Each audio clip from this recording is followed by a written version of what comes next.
I am just thrilled to be hosting this workshop tonight.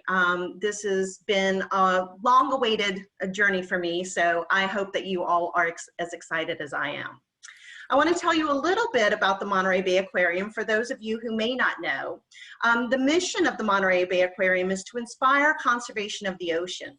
And we do that through an internationally recognized facility that is not only a tourist destination, but a leader in marine research and conservation. Our aquarium was founded in 1984 by the Packard family, and Julie Packard is still our executive director. She is an international leader in the field of ocean conservation and a leading voice for science-based policy reform in support of a healthy ocean. Not only that, she is a nature journaler herself, and she has these beautiful words to say about nature journaling. I love to draw from an early age, and growing up in rural Santa Clara Valley, the nature that surrounded me provided me that material. I recall how many hours in the spring meadows at the UCSC campus identifying and drawing wildflowers and doing the same with seaweeds early in the low tide and collecting. And I'm not going to read the whole thing because it's kind of long, but she is really committed to this work and really loves to share her passion of the ocean in a variety of different ways. Nature journaling is just one of those. And in fact, we're going to be launching a whole new line of her journal entries from her journals on some apparel. So this is going to be available September 1st in our online store, and the link is there, shopmontereybayaquarium.org. All right, so with that, I also want to remind everyone that both Jack and all of our hosts here are donating their time today, and we would love it if you would be able to provide a small donation to us. I'm going to put this in the chat as soon as I stop sharing my screen, and if you could donate $5, $10, $15, whatever you can. If you can donate more, that's wonderful, but if we all donate something, it will really help feed our animals at the aquarium. That's what we're raising money for in this very strange time that we're in of being shut down since March. And it will also help Jack, sorry. So please consider donating to either one of us. And without further ado, I would like to introduce John Muir Laws. For those of you who do not know him, we call him Jack. And I have a few words about you, Jack, that I'm going to read because I didn't want to forget anything. So John Muir Laws is a scientist, educator, and author who helps people forge a deeper and more personal connection with nature through keeping illustrated nature journals and understanding science. His work intersects science, art, and mindfulness, which is really important. Jack earned a Bachelor of Science in Conservation and Resource Studies from UC Berkeley, a Master's of Science in Wildlife Biology from the University of Montana, and a Certificate in Science and Communications from UC Santa Cruz. He's a research associate at the California Academy of Sciences, and his work have been nationally recognized. Most recently, he was given the 2020 Bay Natural Local Hero Award for his work in environmental education. He's written and illustrated numerous books. The newest one is How to Teach Nature Journaling, and that's all for us, we as educators. He made a book just for us. And so it is with gratitude and respect that I turn it over to one of the most genuinely kind humans I've ever met. Jack, take it away. Thank you so much. Let's see. Hi there. I'm Jack, and I am going to be your buddy through this process of connecting your students, whether that be your family or your classroom, with the world through nature journaling. I fundamentally believe that this tool is the missing link in science education. If you look around at every scientist, they're all doing this. They're all keeping journals and notebooks of their observations. And the reason that they're doing it is not because I'm pressing them to, it's because if they don't, they can't do good science. If they don't, they actually can't think as well. So what this is nature journaling is not, hey, everybody, let's go sit in the woods and draw a pretty flower. It is a fundamental thinking tool, and a fundamental tool to help you engage more deeply with the world. And in this workshop, I want to unpack what I think are some of the most fundamental strategies in doing this. Today, what we're doing is we're kind of backing up and we're looking at the big picture of what is nature journaling and what is actually going on down on the paper, and a little bit of framing about how do I start to do this with my students, my family, or my class. And in future workshops, we're going to get into some of the real nuts and bolts of how do I give feedback to students? How do I integrate this with the next generation science standards, if that's the system that you're using? And if it's not, well, you should be. Also details about how can we kind of start to navigate this crazy zoomosphere, right? This may be the medium through which we are engaging students with how to keep their own nature journals. So what I'd like to do is I am going to share with you some slides that I've put together that I think help us visually understand what's happening with the nature journaling. All right, here we go.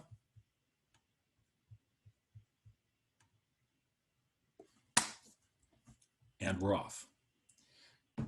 So I deeply believe that if you and your students are keeping your own notebooks of everything that you see, everything that you wonder, everything that you think, your thinking, your engagement with the world, your ability to do science, the flow of your classroom, there's magic that is going to happen in all of these areas. The reason that keeping a nature journal is so important comes down basically to brain science. And some years ago, this wonderful fellow Ebbinghaus, Hermann Ebbinghaus, he was a psychologist, and what he was really curious about memory. And what's neat about this guy is that in his day, people were not really doing experiments.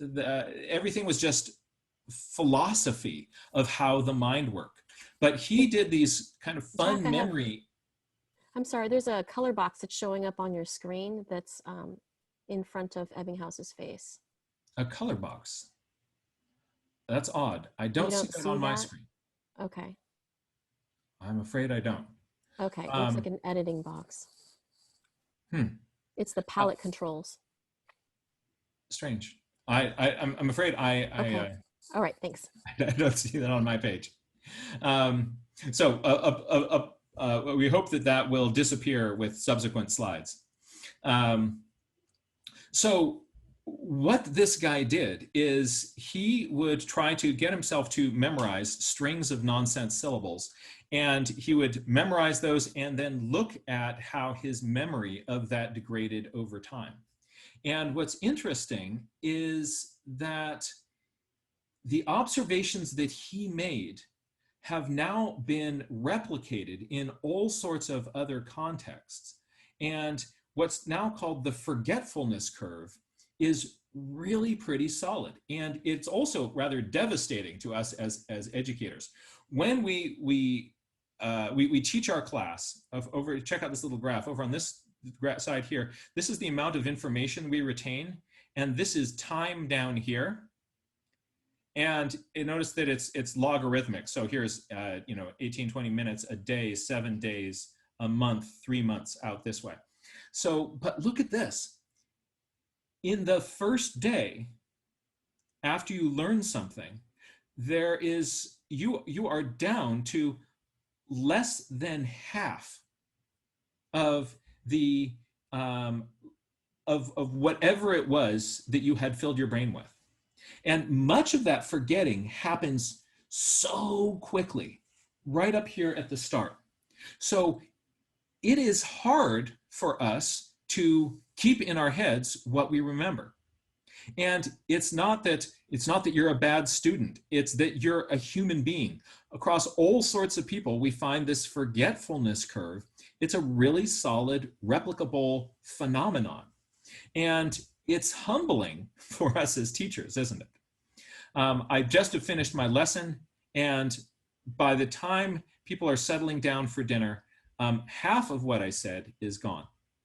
A big part of this just has to do with the capacity of our brain and the demands that our brain has on our body. So your brain, bless its little heart, is, I've got this little kind of pie graph up here, and see that little part I've got sticking up? That is 2%. That's 2% right there.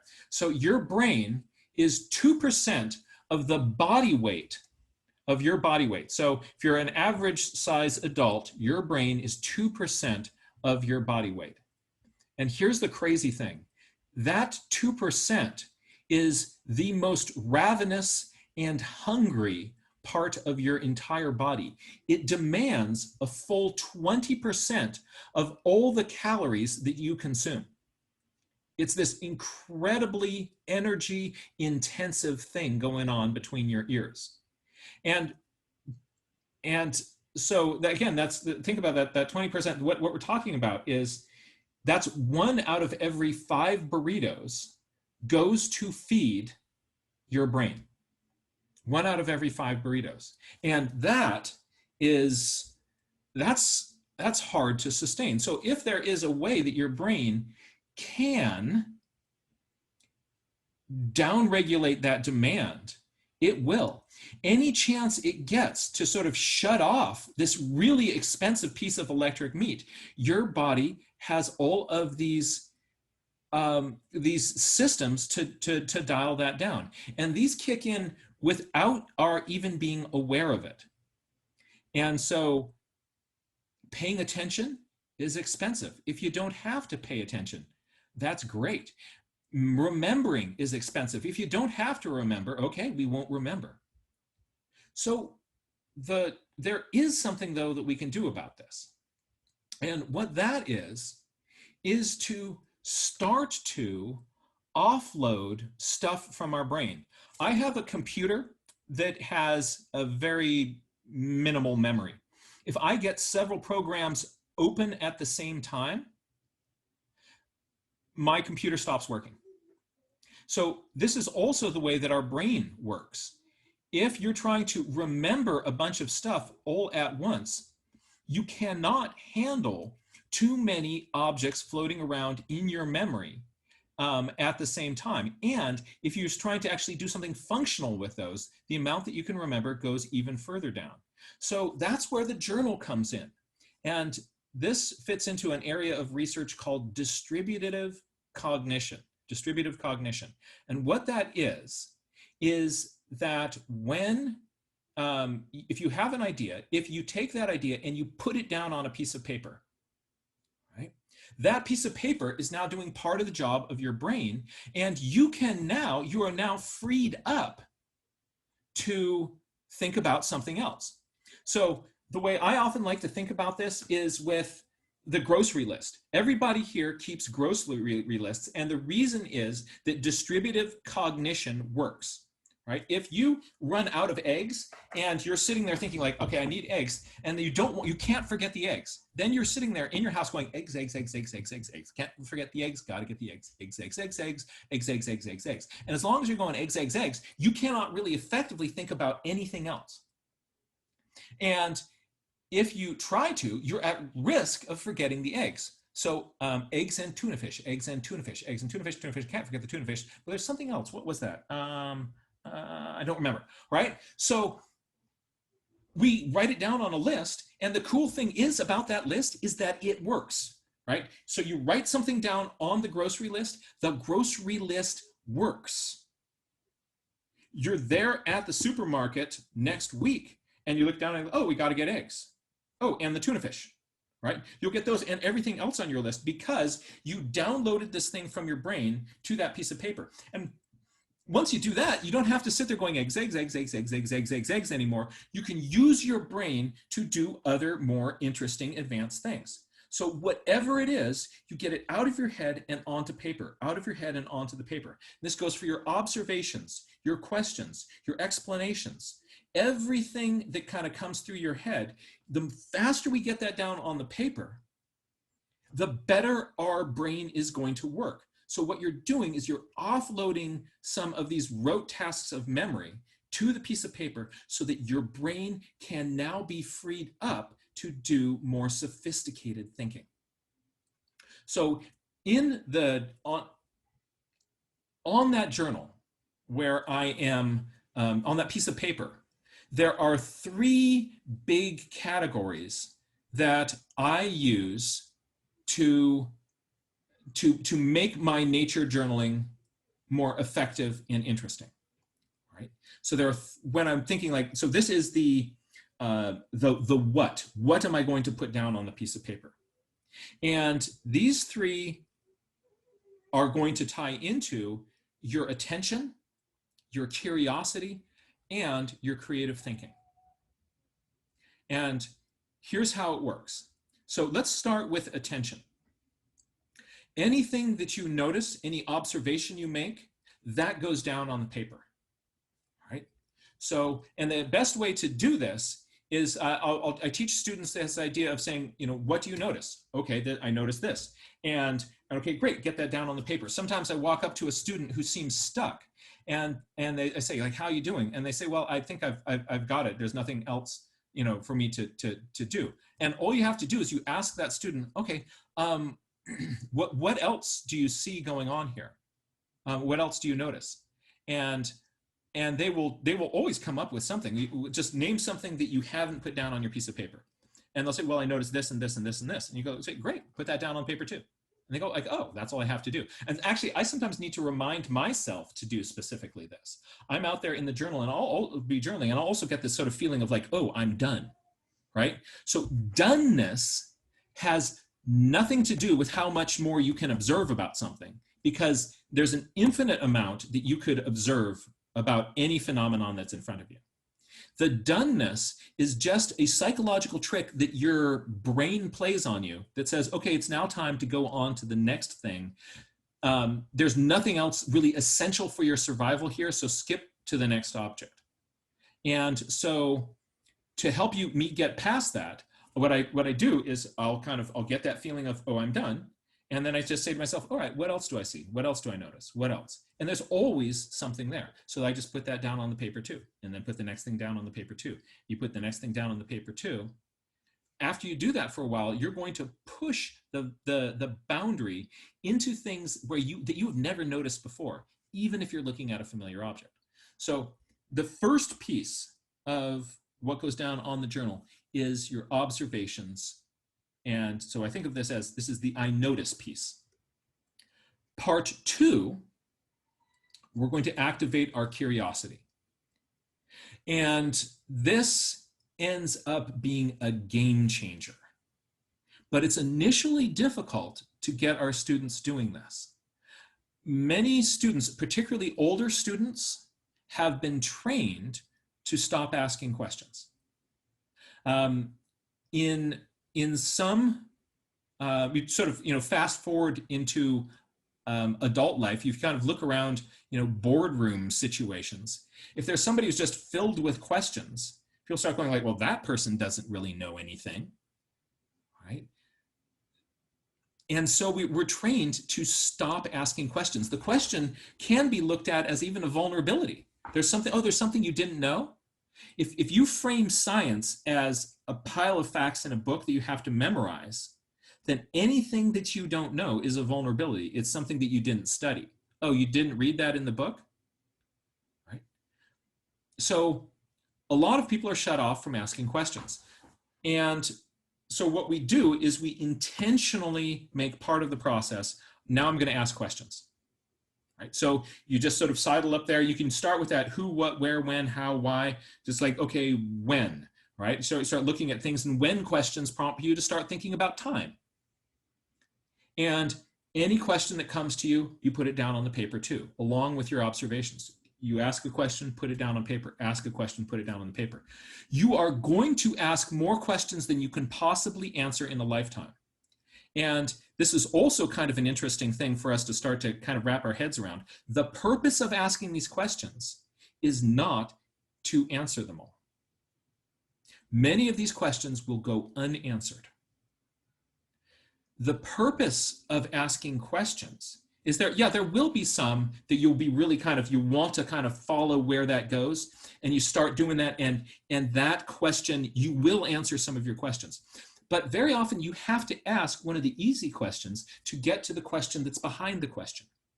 And so questions are like onions, and you have to ask those outside layers to get to the questions that are waiting behind the question, or the question that's behind the question that's behind the question. So we start asking those questions, and even without answering the questions that you've already asked, that will help you ask even more nuanced and sophisticated questions. But we have to honor this process, and we will get to in a subsequent workshop, how do you start to answer these questions? But initially what you're doing is you're harvesting your curiosity, because when you get curious, your brain starts to work in a different way. When you get curious, your brain actually gets dopamine. The neurotransmitter dopamine gets sloshed around in your brain, that kind of pleasant lean-in feeling. That's dopamine buzzing around in you. And in the presence of that neurotransmitter, you are better able to stick with a task.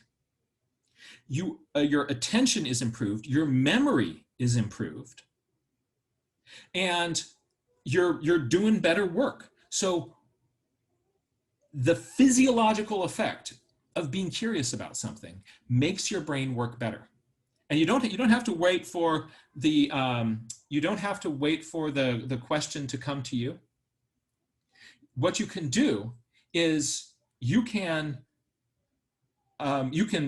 jump right into this process and say, all right, I think I'd like to do some curiosity right now. I'd like some dopamine, please. And start doing this I wonder process, and you are going to get all the benefits of curiosity. So you don't have to wait for some moment of curious inspiration to come to you. You can go do curiosity. And the third part of this is to access our creativity, creative thinking. Now, creativity has become a buzzword in education. Anybody who wants to sell an educational product says that this enhances creativity. So I'm actually going to be rather specific here and define my terms. By creativity, I don't mean some kind of nebulous, it's kind of good thing that happens when children are stimulated. So I've got a very specific definition of of creativity. And that is, creativity is your brain's ability to make useful connections between seemingly unrelated things. So useful connections between seemingly unrelated things. That is the heart of curiosity. And the more you work at this, the better you get at it. So being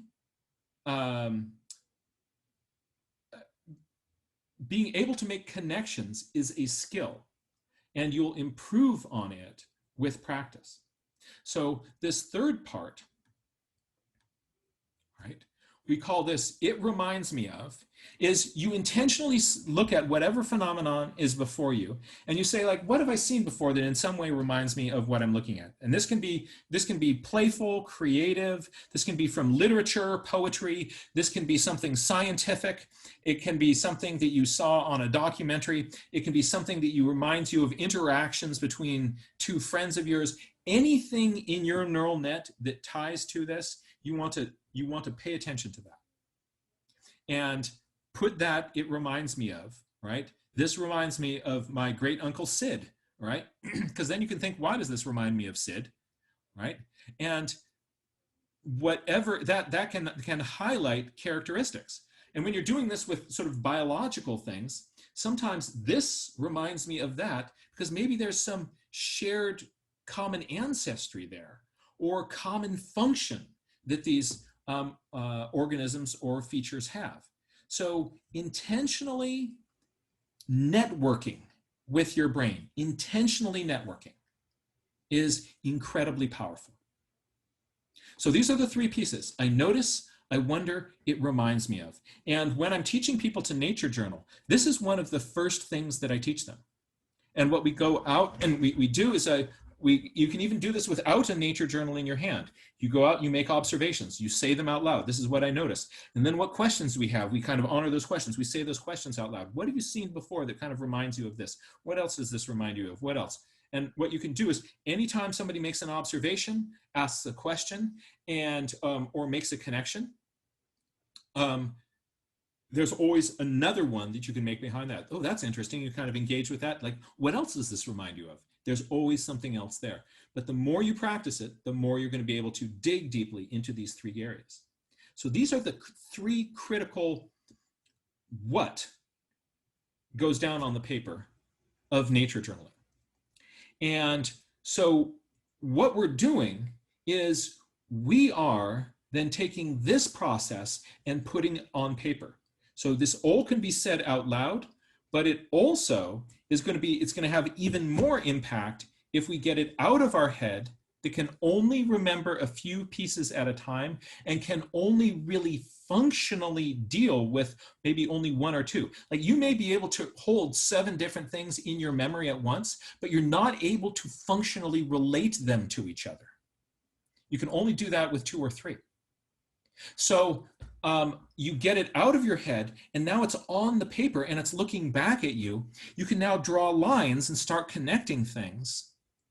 And this improves the way that you think. Again, this is your brain on paper. That's what nature journaling is about. The next step is we're going to look at what are the best ways to get I notice, I wonder, it reminds me of down onto the paper. And I'm going to suggest 3 critical languages to you. 3 critical languages. And one of these languages is going to come more easily to you and will be strongly in your comfort zone. One of these languages is going to be outside of your comfort zone and will be more of a challenge. But what we do is you can start by whatever is inside your comfort zone, and then gradually you're going to expand out, push yourself more, so that eventually you are fluently using all 3 of these languages. And the first one is drawing pictures. So the purpose of nature journaling is not to make pretty pictures. The purpose of the pictures is to help us think and get our I notice, I wonder, it reminds me of effectively on paper. The better you are at drawing, the more visual literacy tools you have in your toolkit, the easier this becomes. But there are a bunch of very teachable strategies and skills that everybody can do and everybody can teach. And you do not need to be an art teacher to teach this. So teaching drawing in nature journaling is different than teaching an art class. You're going to be using the drawings as a tool. Just as one little example, often when students are starting to draw, they'll make a little portrait of a plant. Okay. But the minute you show them that you can take, there's part of that has these cool structures, but we can't really see what's going on in those at the scale that you've drawn. And if you enlarge that on the same piece of paper, oh, I can have a second drawing that shows the details of whatever I think is really interesting. That is a visual thinking strategy that they can apply 100 other places. Anytime they're in their journal, they can start with the drawing and say, oh, now I'm going to do an enlargement. Similarly, here's like the ovary of this little flower right here. If I slice that and do a cross section of it, well, there's another visual thinking strategy. And so what you can do is, without worrying about having to make pretty pictures, you can start to fill everybody's toolkit with these very tangible visual thinking strategies. And the more that they do these, the better they're going to get at them. And the more that they do these, the better their brain is going to get at handling drawing. So if you start to repeat this again and again and again, you get better at drawing. And this is also true for all the adults who are watching this right now who say, I'm not really an artist. I can't draw a pretty picture, so I can't do this. So again, number one is you don't need to be an artist. Number two is you start doing this on a regular basis, and guess what? You will be. You will be, because your brain will be drawing on a regular basis. It will be challenging. Your brain will change its shape in response to that challenge. And within the course of 1 year, you're going to be like, oh, I can totally draw. Right? If you don't draw, you can't draw. But what we find again and again and again with teachers and non-teachers all over the world is that people who say, I cannot draw a straight line, you get them to draw for at least 1 year on a regular basis, and bam, all of a sudden they can draw. And this is also a way of training yourself and every student in your class to be able to draw. It's not, when we're not doing it because we want to make pretty pictures, we're doing it because it is one of the 3 critical, most effective languages for thinking on paper. The way you think with pictures is different than the way you think with words. Similarly, I can add icons to things.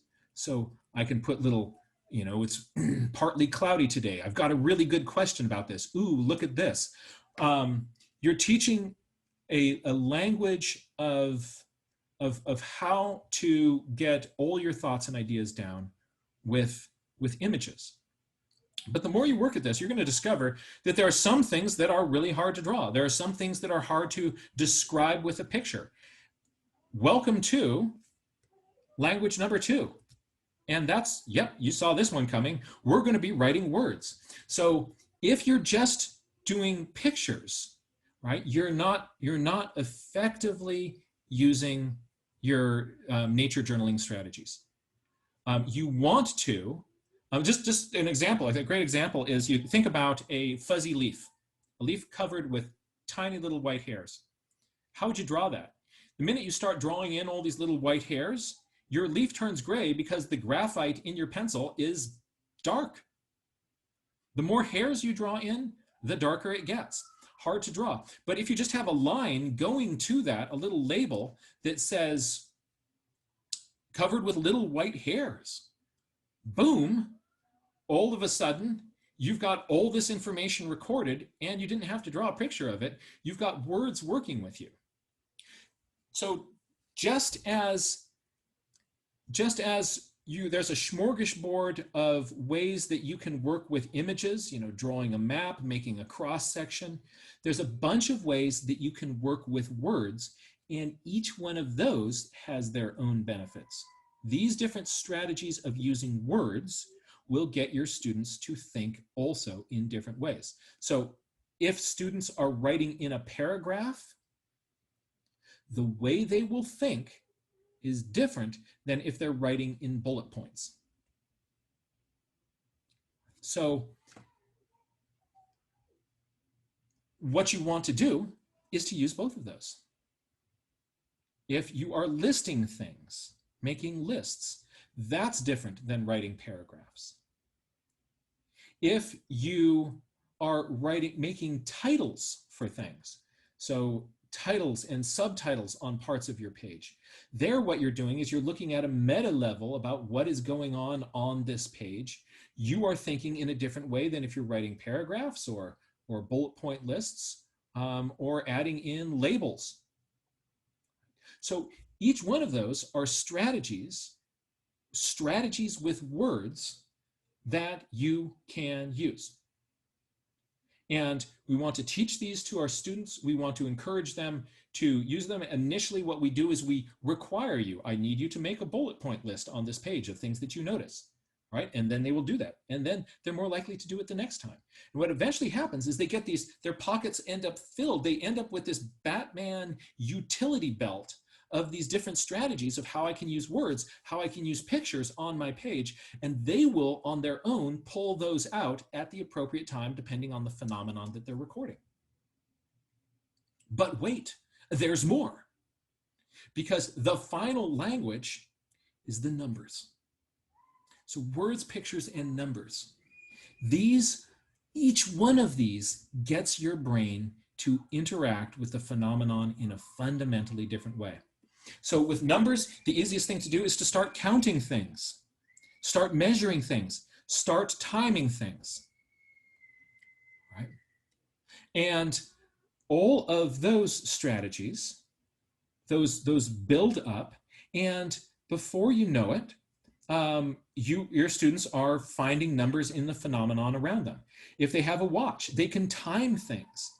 You can also take a bunch of the data and turn it into visual displays of information. So, you can make stem leaf plots, you can make bar graphs. There's bunches of different ways that you can take numbers and turn them into pictures. The more you do this, you're then integrating your numbers with your pictures. Also, mathematics becomes much more relevant. If math is only taught in the math class, then that's where numbers live. If you go out in nature and you discover that you can find numbers hiding everywhere, oh boy, then math is relevant. Math is important. Math is useful. And it's something that I want to engage with because you realize it's a tool for speaking the language of numbers with greater fluency. So there they are. There's this triad. I notice, I wonder, it reminds me of. There's the triad, words, pictures, and numbers. And what nature journaling does is you're bringing those two elements together on the page. That's the how and the why of it. And the more that students can fluently be able to do this, the better they're going to be able to think, the better they're going to be able to analyze any phenomenon around them. And this isn't restricted to science class. This also relates to every other field. If they want to be a writer, you need to know how to observe. You need to know how to wonder and connect.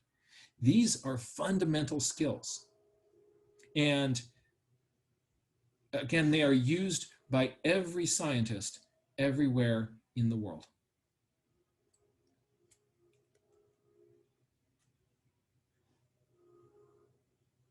Let's take this system and now look at how I would go about doing this with students in the field, right? You can kind of see the end game. Everybody's got the toolkit, right? Everybody's got I notice, I wonder, it reminds me of, they've got words, pictures, and numbers. Eventually what you can do is you can put the journal in their hands and say, all right, see you in about an hour, come back with something interesting. But you can't start there. If you start with just, here's your nature journal, now go out and nature journal. Some kids who like drawing will go, oh, yippee, and they'll go do a drawing. Kids who aren't drawing get disengaged and they distract the ones who do like drawing. And the ones who are just drawing a picture anyway, they're really not taking full advantage of what you can do with nature journaling.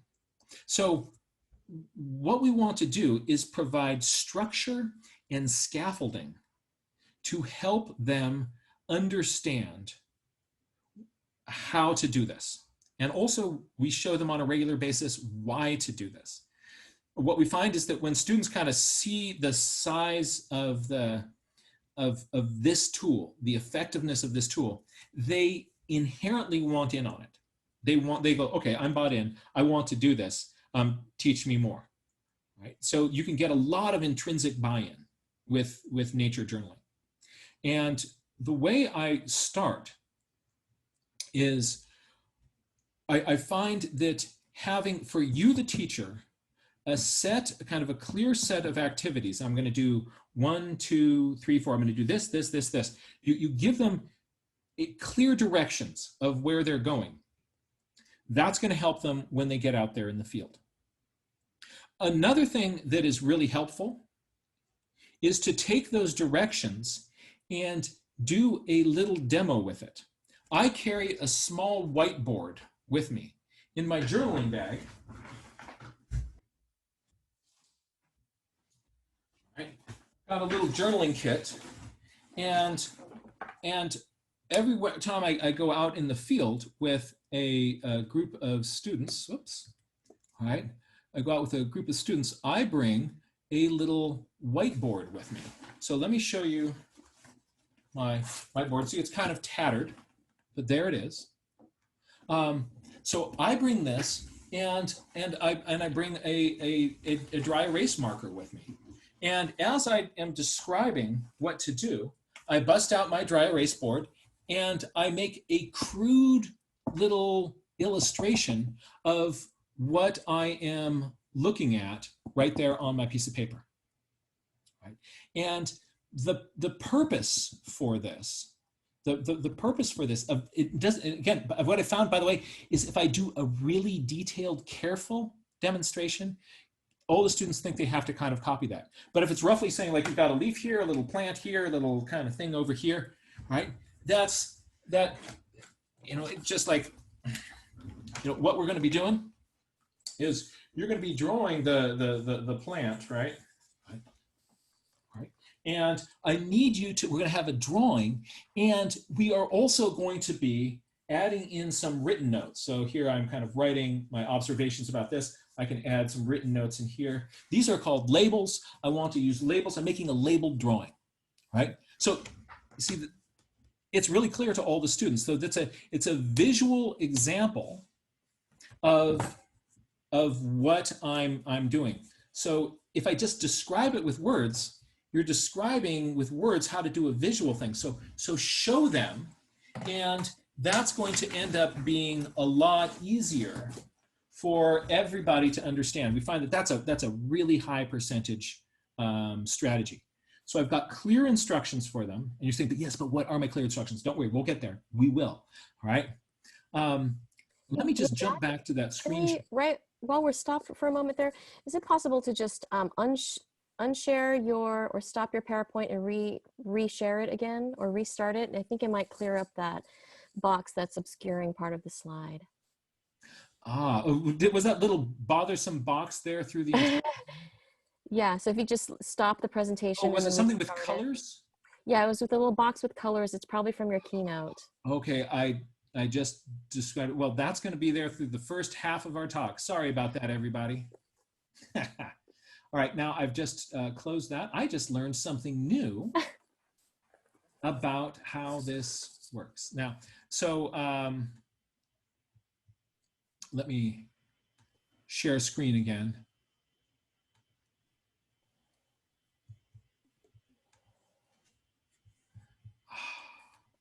Okay.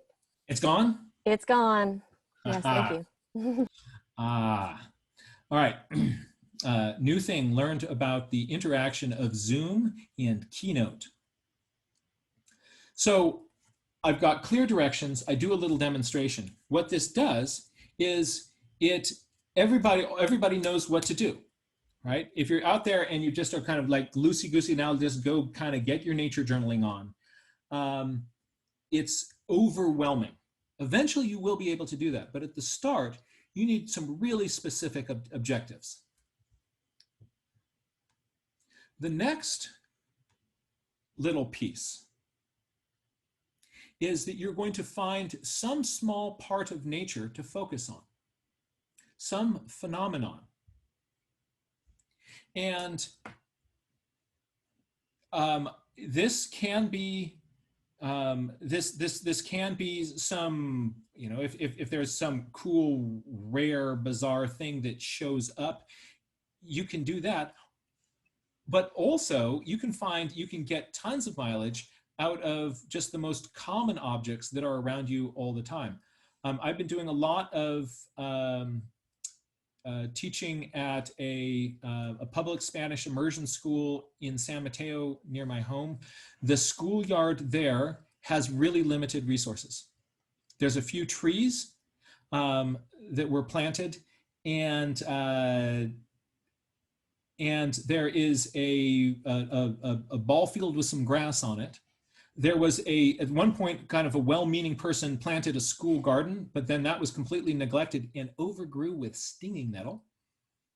But using those resources, we taught a full year of nature journaling in the school. And so you don't need to go to some national park in order to get nature. So by nature journaling, we're not saying that you need to go to a pristine natural area. So this you can do tons with, even in the densest urban area, with the cracks, the plants that are coming up between the cracks in the sidewalk, ornamental, street trees and shrubs. The reason which we play with nature is because it is infinitely complex, and the phenomena are so exciting. Right? These can be also cultivated things. I'm going to just take you on a little phenomenon journey in my journal, and I want to show you what I've been journaling about during this COVID epidemic. So come along with me to, let's see here. There's Zoom. We are going to go to this document camera. And this is what pre-COVID journaling looked like. Like, oh boy, here's bald eagles. Very, very exciting. Post-COVID, all right. What I'm looking at this is a bean from Costco. All right, a bean from Costco, and I've got a cross section of it. There's the cross section of it there. I'm writing questions about things. This is a cool lost lizard that came through the schoolyard. This is notes on the neighbors' poppies and how they get munched by caterpillars. And these are the weeds in my front yard. These are the flowers in my neighbor's yard. And so you see what I'm doing is just sort of whatever is there, I take advantage of it. Look what sprouted in my cupboard, right? So this ends up being a wonderful phenomenon. These things are growing. I'm measuring them over time. I'm even graphing them, have different parts of this, and I'm graphing those over time. I'm looking at how the little roots grow. I'm magnifying the ends of those. So there's so much that you can do with that. So that's a phenomenon. I don't need Rocky Mountain National Park in order to go nature journaling. The orange in my pantry turned moldy, and I tracked it over time. And the pages are filled with observations and questions, all right? And all of that can be done while socially distancing. So again, I don't need, whatever is accessible to me. There's lots of iris in here. Why? Like, oh no, what do I do if, like, I don't have iris near my house? It's just, I don't have iris anymore, so I'm not journaling iris anymore. They've all kind of dried up and wilted. Whatever is there, I take advantage of that. So phenomena, it's not where you look, but it's how you look. And even the most mundane things that we normally just throw away can become a source of intrigue and mystery and a challenge in how do I record the change over time, and a source of wonder for us.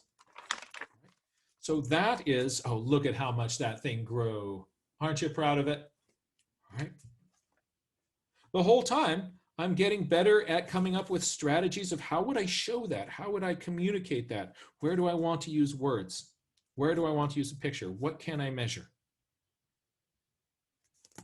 So phenomena are where you find them.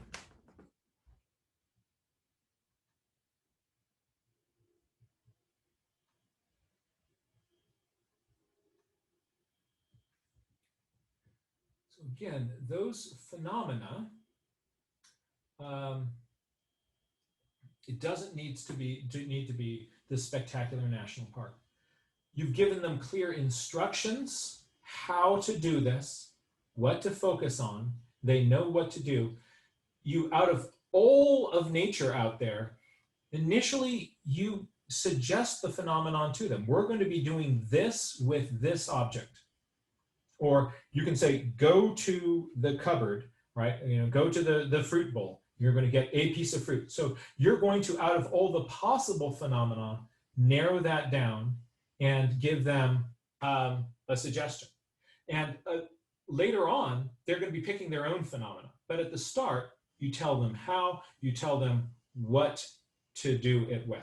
And then they go out and they do this, right? If this is in groups, so if you are in a COVID pod and you are able to do a sort of a reduced classroom thing, you can go out into the field with that smaller group of students. If you're doing this with your family, you can take your family out and maintaining appropriate social distancing. I actually should probably paint little masks on these guys. But with your family, you're keeping your social distance from everybody else. You do the activity. And this is when a lot of people are thinking about how do you do nature journaling, this is what a lot of people focus on, right?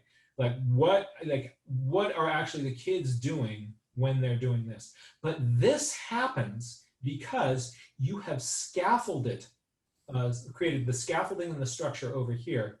You focused on the phenomenon, and then they know what to do. Eventually, they'll be able just to scatter on their own and do this. But initially, you're setting it up by how do you do it, what to do it with. Now let's go sit down and do it. Hey, Jack, can I interrupt? Is it possible to bring your microphone back to where it was before? Oh, thank you very much. Yep. Can you hear me now? And yep, and then just shift the camera so it's back on you. Oh. Am I sideways? Yeah, sideways. That's because I'm near the equator.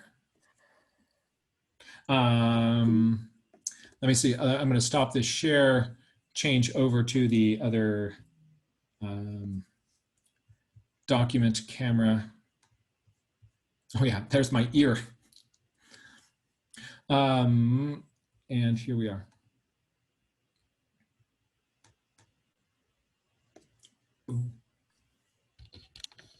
Perfect. All right. So there you were with all your students. They're scattered out there all over the hills. They're getting their journaling on. And a lot of people, they think that, okay, that's where this ends. That's, okay, you've got them doing, it's a wrap. This is what nature journaling is. But wait. Because what we've found is that the next step, the step beyond when they're actually doing this, has incredible power. That a lot of the learning is not, there's a bunch of learning that's happening when they're doing that nature journaling out there, but you can enhance that so dramatically in the next step. So let's take a look at what that is.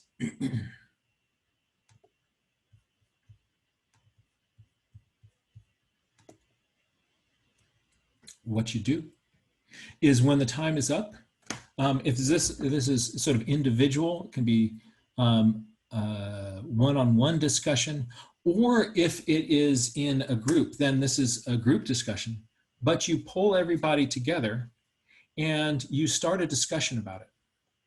And in this discussion, that's where absolute magic happens in the kids who normally do not participate in a discussion. If they've been out there nature journaling, they have equal access to the phenomena as everybody else. Everybody's sort of on a common footing with their sort of base information. You're going to find that students who don't normally participate all of a sudden are participating in your discussions. And we usually start off with just some kind of fundamentals of like, what did you see? What did you notice? Depending on the specific activity that you are doing, we may focus in on different things. You know, for instance, if you're training them to zoom in and do a detail of things, you might say, all right, so what were the sorts of observations that you made when you got really close to it? How was that different? How is that different than kind of getting back and drawing the big picture? So you can prompt them with questions that are going to tie into specific details of whatever activity that you were doing, right? And in a bit, we'll be showing you that we've got a bunch of basic activities that you can do, but in each one of those, the discussion is where some critical learning is going to take place. And so if you are crunched for time, what some people would do is they'd go do the journaling activity outside and then just blow off the discussion at the end, because they sort of think of it, oh, like that's the wrap up. And, you know, they've already done the essential thing. And so, you know, that's, you know, you don't really need the wrap up. Well, but it's not a wrap up. This is where you're going to take these ideas and really do meaning making with them. Another thing that I find really powerful is in this part. This is where I choose one of the cross-cutting concepts from the next generation science standards, and we dance with that for a little while. So I might say to the students, as you look at the features on the seed pods that you were looking at, what aspects, do you have any ideas about how that you might be seeing features that could help this plant survive? Are you seeing any features on that seed pod that can influence the survival of this? And so all of a sudden they're thinking about the adaptations of this, and they're thinking about structure and function. Or you know, the kind of a fun journaling activity I did once is that we kind of ran across this field. You ever gone across one of those fields and you end up on the other side and your socks are just filled with stuff? So we sat there and we took all this stuff out of our socks. But what I had people do is we pulled the stuff out of our socks and we kept it in piles of similar sorts of things. And then you drew one drawing of each one of those and used little tally marks to mark how many of them there were. And so you had this collection of things that was kind of all the hitchhikers then got quantified. And we were sort of able to see, like, you know, which one of these, you know, did you find the most of? Why was that? And, you know, amazing discussion about structure and function. But if we had just kind of run across the field, taken stuff out of our socks, no learning, right?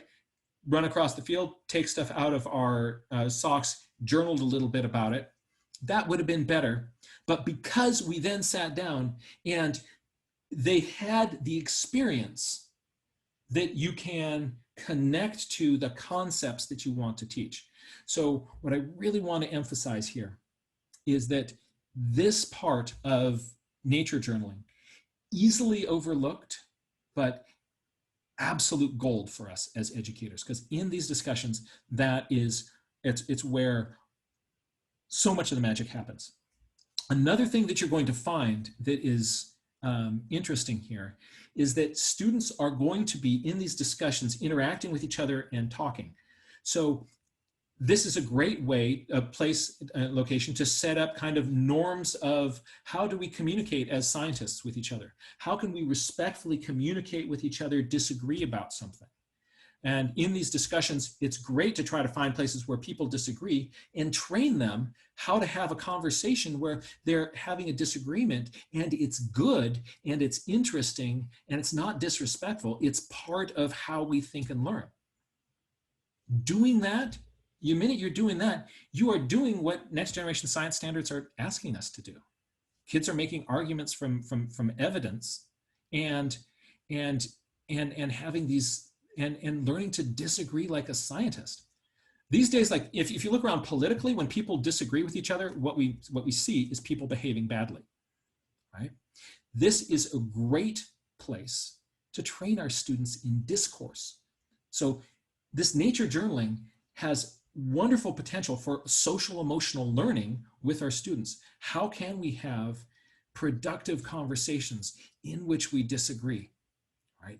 And be basing our disagreements on evidence that we see and make arguments from those. Because everybody's coming from the same evidence base, you can actually have these conversations. this is also the place for you as the teacher to kind of look at what kind of support do these students need? Are there skills that you taught them with visualizing stuff that they've forgotten that they might want to kind of need a refresher on? Are they getting wrapped around the axle about, I can't write this because my spelling's terrible, right? You know, in which case we need to have the conversation again that, you know, it's not about pretty pictures. It's not about how you're spelling. I'm dyslexic. I cannot spell at all. My spelling is all over the map. You get me to say the same word 5 different times on the same paper, I'll give it to you 5 different ways. But you want me writing my ideas down and using my ideas, the words as a way of expressing those ideas.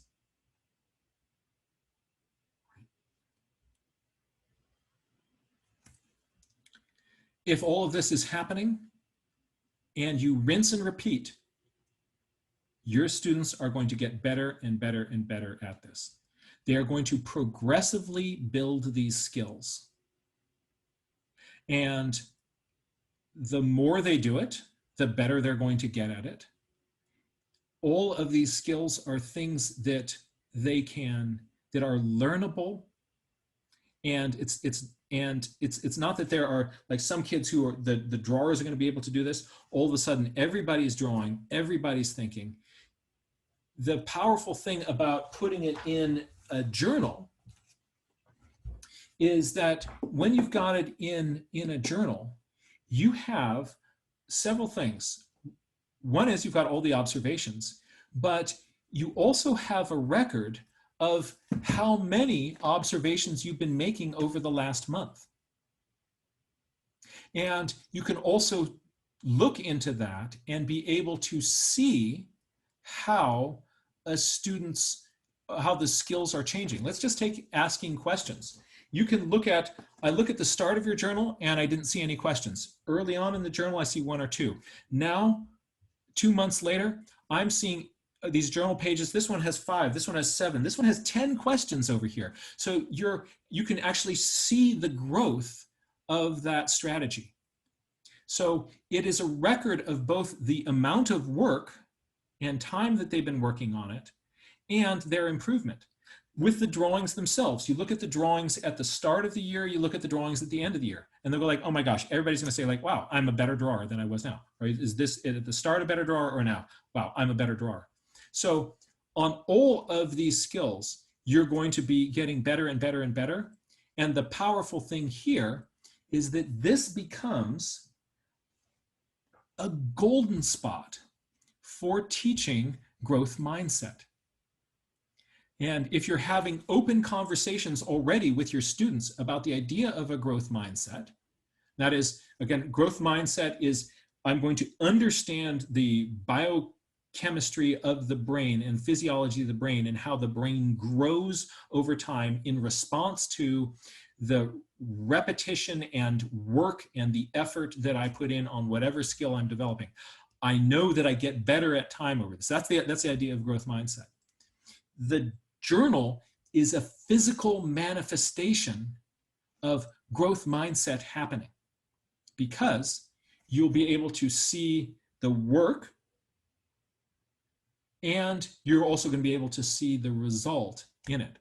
So when you're talking about growth mindset with your students, you say, everybody get out your nature journal, right? Flip to the front. How many questions are you seeing? Like, or you know, how many different visual strategies are you using at the start? You've just got a portrait of the thing. Okay, portrait, that's cool. 1, you've got the portrait, right? Are anybody seeing cross sections at the start? Nope. Okay, anybody seeing maps? Nope. Okay.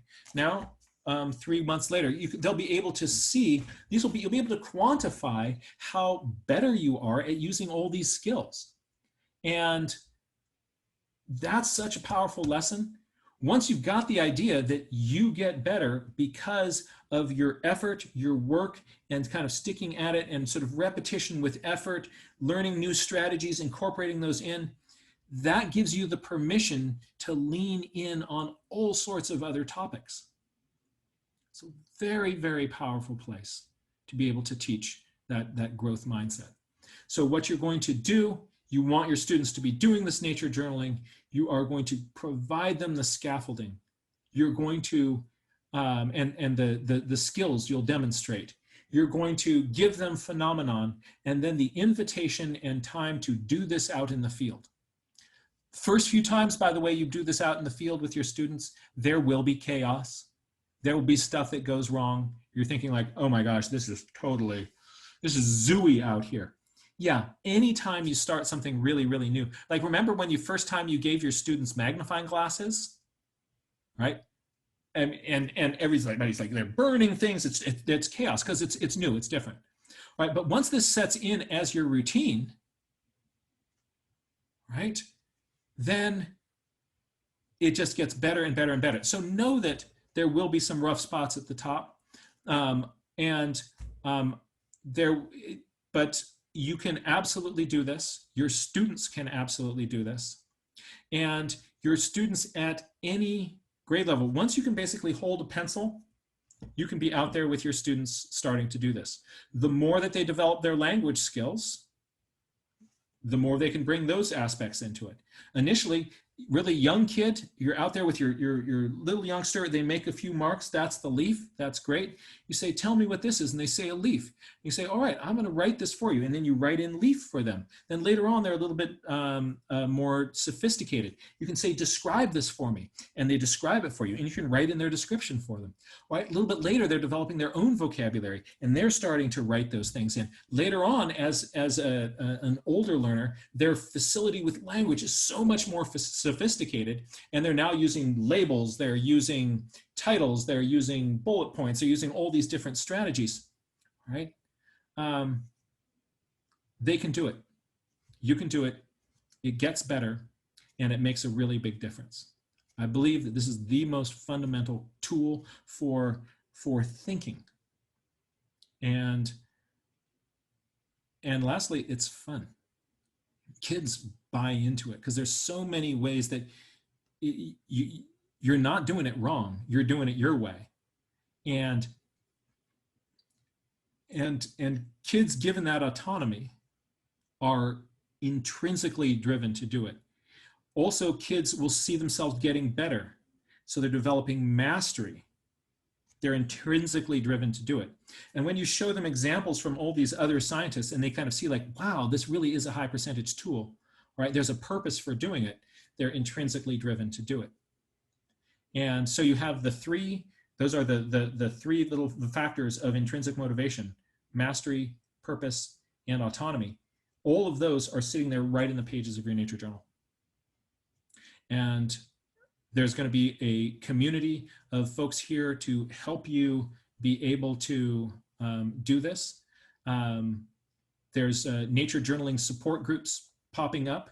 There are nature journaling clubs perhaps forming in your area. We have a Facebook group of nature journal educators, online forums of nature journal educators getting together, sharing ideas, thoughts, problems, and brainstorming things. And again, when I'm saying educators, I mean everybody from the parent who is homeschooling their kids to the informal educator at a science museum to a classroom teacher.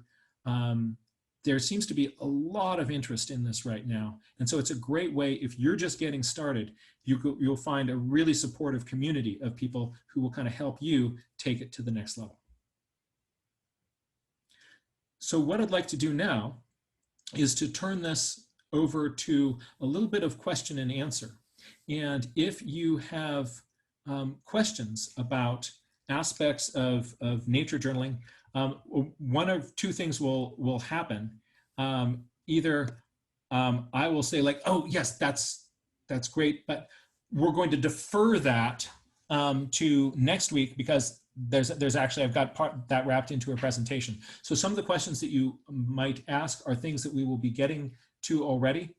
and but others we might be able just to workshop right here.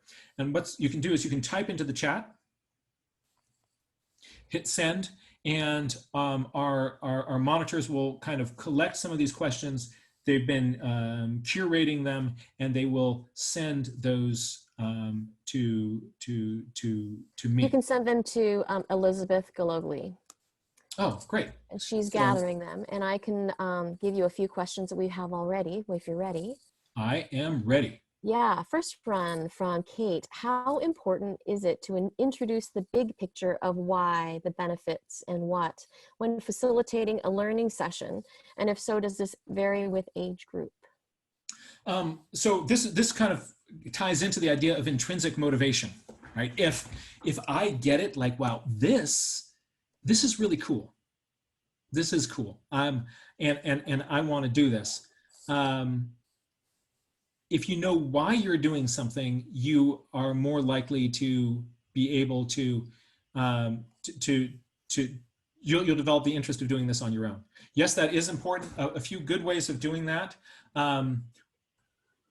One is if you have the How to Teach Nature Journaling book. There are a bunch of examples of pages by different scientists in there. Those are, and you can sort of see like look, you can see all these other scientists doing the same thing. We're also going to be putting up, there's a website that Emily Ligren, educator from the Lawrence Hall of Science and nature journaler, co-author of How to Teach Nature Journaling. We made a website called How to Teach Nature Journaling. And one of the things we'll be putting up there is a bunch of journal pages from famous scientists that you've heard of throughout history. And you can download their journal pages and kind of, you can put those out. And a great way of kind of introducing that is to say, like, what was this person thinking about? Why were they doing this? Why did they make their journal page in this way? What was their motivation? What are they going on? And then you can look at these pages and you can sort of see like, oh my gosh, all right, this is, there's some pretty cool people in there. And it's fun to kind of peer into their brain. You look like you're looking into somebody's diary, and like this is your thinking, this is your brain. It's cool. That's a good way to do it. But I think that that's a very good thing to do. Kind of give big picture of why are we doing this? What's the relevance to me? This is a really relevant. It's a life skill. It's a thinking skill, and whatever you're doing, you're going to improve it by developing the these three languages and being able to journal like this. A kind of a fun example of this that I give is you may have been in a meeting where this has happened. I've seen it happen countless times now. That there's a meeting that I'm in and everybody's talking and there's words kind of spinning all around, and we're not really getting anywhere. And then there's somebody who's kind of quietly listening. And then partway through the meeting, she reaches across the table and she takes a napkin and slides it over to her and gets out a pen and kind of doodles a few little boxes and connects a couple of them. And then she says, you know, I've been thinking about it and kind of, I'm seeing it this way, that there's really these three parts. These two are kind of the, are outliers, but this part, that's the core, you know, whatever the little diagram that she's made, there's just like silence. Everybody's like, oh. Yeah, and then that diagram that she made becomes the thing that crystallizes the conversation from there. So if you're able to do reactions on this, give a thumbs up if you have seen one of these kind of napkin moments, right? And so the cool thing is, it turns out that she could have made that diagram a bunch of different ways. She chose to do it this way because that's her idea. She chose to do it this way. But because she chose to do it this way, the whole conversation is going in that direction now. Right? That visual of the ideas is incredibly powerful. And here's the magic. Whoever controls the napkin controls the meeting. So if you have visual fluency and you can be a napkin writer, you have an incredible communication or persuasion skill in your toolkit. And if you can control the napkin, you can control the meeting. Right? And kids can go there, they're like, oh yeah, I want to be the napkin. I want to be the napkin person, right? And then they can. Great. So do you have a couple more questions here? Let's see. We have another one. What are your thoughts on having kids nature journal a science lab? Currently, that would be following a recipe to cook things at home. Yeah. There's nothing wrong with taking visual notes of a science lab activity, right? You're not going to do any damage, but I would say that it's not nature journaling. And so here's the distinction that I make. And so first of all, you can do no harm. You can do no harm doing that. It would be great to do. And the more that you are using, visual tools, you're expanding your visual vocabulary. You're drawing a beaker and showing the meniscus on the, measuring from the bottom, whatever it is. You're coming up with ways of representing these ideas with words and pictures and numbers. That's great. But the difference is that if you are teaching, when you're teaching a science lab and here's your materials list, you're going to do this activity in this way. The creative part of science has been removed from the lesson. So the real thinking in this came from not from doing the activity. The real thinking came in like, how would you set up an activity? How would you set up an experiment to be able to test that? How would you collect, what would kind of, then we'd put your data in what kind of a table? How would you analyze that data? And what is the strength of the of your inference that you could make from that? That's where the real thinking has come in. The thinking came in at this, even before that, when they came up with the question that they're going to be investigating in the experiment. And it used to be that we taught just science was, here's the lab activity, do the science lab, and then and hand in your paper. So this is, you're learning useful skills, but the interesting thing is you're not learning how to be a scientist. You're learning how to be a lab technician, right? Somebody who's really good at reading from the bottom of the meniscus. I'm saying that's a great skill, right? How to use a micrometer, that's great, right? Yeah, I'm going to do that. All right, so now you've got that skill, right? But you're not engaged in the critical functions of how do you ask the question, how do you design the experiment, right? And then how are you going to analyze those numbers, right? And that's done by somebody before you even came in the room, right? So what's neat with the nature journaling is it turns the dial back on this process. So you're out in the field, and what are you doing? You're coming up with questions. And the next time we meet, one of the things we're going to be doing is we're going to be looking at what do you do with those questions, right? And you're going to see that what that is we're going to be categorizing. There's different categories of questions. Depending on which category the question falls into, completely changes what you can do with that question as a scientist. And so you'll have this kind of flow chart is like, I can identify this, there's the question, it's this type of question, right?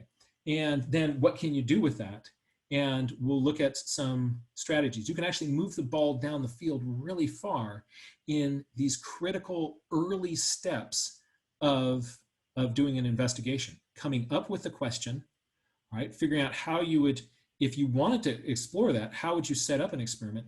And then how would you begin to kind of collect data that's relevant around that? Each of those three things are science and engineering practices that are called out specifically in the next generation science standards. Reading from the bottom of the meniscus isn't, right? But those three are important enough that they get tagged as critical science and engineering practices in next generation science standards. And we'll be looking at what does it look like in your journal when you are actually doing that on the go in the field. And you can actually do a ton even in a 10-minute conversation with a group of students. You've come up with a question. You can really move the ball down the field really far with that. It's fun. And we'll be exploring how to do that on the pages of the Nature Journal. But you can't do any harm. It's still useful to learn to measure from the bottom of the meniscus, right? And Great. if you're taking your notes using words, pictures, numbers, dynamically interacting those together, great. It's going to be better than if you're just writing things up. Right? But we're also aware that we have skipped over the start of the process, which is where the creative thinking happened. All right, Jack. Great. I think we have time for maybe one more quick question, Melinda and Jack. All right, let's see if this can be quick. The next question I have is, what do you do with perfectionist people who really can't handle failing at writing or drawing? It is challenging. So because also a lot of people, like many people of us, we think of art, like, why do you do art? I do art in order to make a pretty picture. I do art to make a pretty picture, and not thinking about I'm doing art to think or to observe. Right? So we're going to be using art in a way that's totally different than people are used to. One of the things we'll be exploring next time is how can I, part of this is in how I, the teacher, set up the activities, and also critically how I give feedback. How I give feedback will change the way that students look at it's a true indication of what I value, the way that I'm going to give feedback. And so by giving proper feedback that emphasizes that, you observed this, that's a really interesting observation. What an interesting question. Oh, and going on that kind of feedback instead of like, oh, that's such a pretty picture. Right? More on this to come, because it ends up being kind of a critical kind of turning point in how what we do in those sort of feedback sessions. But that's going to do a lot to change those people's minds. Another thing is that often sort of paired with perfectionism is just fear of the thing that you're not as good at yet. And so it might be that not that I'm like so into writing that I can't do anything that's not really good, but like writing, I'm afraid of it because you always attack me with the red pen, right? And so it's a vulnerability to me. So part of it is that we're making it really clear that it's not about the spelling. It's not about the grammar. In this, you can write in any language that works for you. You can write those words phonetically. That's great, as long as you understand it. And it's nice if somebody else can basically understand it as well. Although Da Vinci wrote in a mere writing shorthand.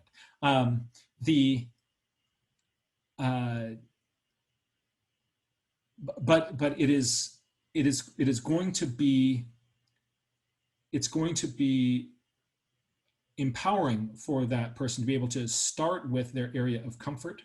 If drawing is outside of your comfort zone, we're going to get you to start to just include some diagrams, some maps, you can call them diagrams, right?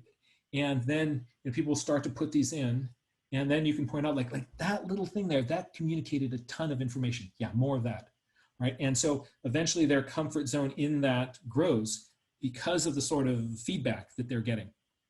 So, but they still have they can fall back onto like writing is my comfort zone, right? So I can have more writing in there, and then they're going to start to get these numbers in there, and then sometimes you'll just say like, a requirement of this next one is I want 2 diagrams, and I need you, and they're going to be this big, right? They're going to be this big on your piece of paper, at least that big or larger. And they'll go like, oh, and they step outside of their comfort zone, and then you're going to hit that with the right kind of feedback that will reinforce the values and the strategies that you're specifically targeting in nature journaling. And that we'll be talking a lot more about that next time we meet. It makes a difference. And many people who feel that they can't do, for a lot of people, it's going to be, for the younger people, it's often I can't write. For the older folks, it's I can't draw. And you'll find that you actually can do these things. And they're going to see over time with growth mindset that they're going to build those skill sets.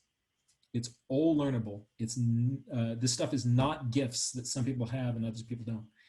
It's a skill that you can learn by doing this on a regular basis.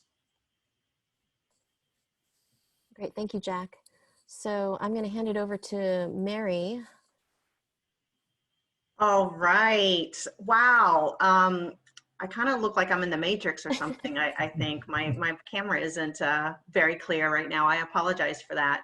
Thank you so much, Jack. This has just been completely amazing, so informative, so inspiring. I wish that I was still a classroom teacher so I could go in and start this, but I will do it with my teacher participants. I just wanted to say, to everyone, thank you so much for being here with us. I know that we have folks from all across the United States, from several different countries. I know from Mexico, from Canada, from Chile. So thank you for sticking with us. I know it's very late for some of you. And we will be back again at 7 o'clock on Thursday night. I did want to remind everyone that we are asking for donations. I just posted the donation links there again for you. And we really appreciate any amount that you are able to give at this time. I know there's a lot going on in the world, and we just appreciate whatever you can do. And with that, we will end our session tonight. And at the aquarium, we give snaps. So I want to give some mad snaps to Melinda and Jack for being our host and spotlight tonight. So thank you so much, everyone. And we will see you Thursday at 7 again.